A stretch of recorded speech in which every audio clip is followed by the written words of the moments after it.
പൂമ്പാറ്റയാണോ? അതിന് ചെരിവൊക്കെ ഉണ്ടല്ലോ ലാലേട്ടനെ പോലെ. ലൈറ്റ് കത്തുന്നുണ്ട് അറിയാവോ? ശരിക്കും ചെരുപ്പില്. ഓ ആൻസി വന്നിട്ടുണ്ട്. ആൻസി വന്നിട്ടുണ്ട്. ആൻസി വന്നു. പിന്നെ പിന്നെ ടീച്ചറമ്മ വന്നിട്ടുണ്ട്. ടീച്ചറമ്മ വന്നിട്ടുണ്ട്. പിന്നെ ടീച്ചറമ്മന്റെ അടുത്തുള്ള ഒരു ചേച്ചി ഹലോ. ആൻസി ആന്റി എവിടെന്നാ വന്നേ? ഓ നല്ല ഹൈപ്പിച്ചാണല്ലോ. ആൻസി ആന്റി പറന്നു വന്നതല്ലേ? എവിടെന്നാ പറന്നു വന്നേ?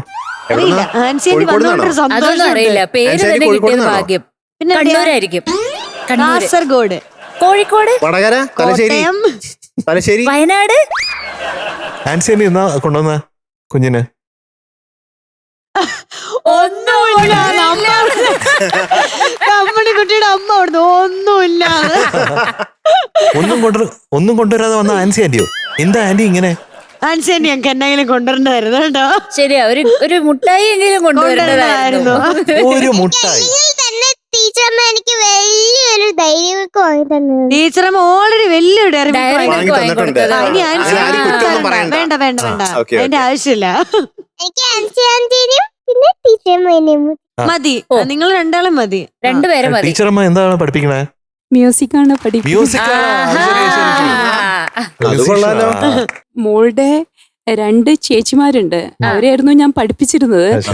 അസലായിട്ട് പാടും 2 കുട്ടികൾ. മോൾ അന്ന് വരുമ്പോ 5 മാസമായിട്ടുള്ളൂ. അപ്പം പഠിപ്പിക്കുന്ന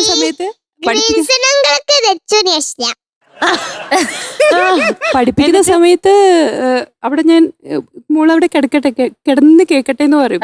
അങ്ങനെ അവളിങ്ങനെ കിടന്ന് കേട്ട ആ ഒരു കഴിവായിരിക്കണം മോൾക്ക് ഇപ്പോഴും ഇങ്ങനെ കുറച്ച് പാടാൻ നന്നായിട്ട് സാധിക്കുന്നത്.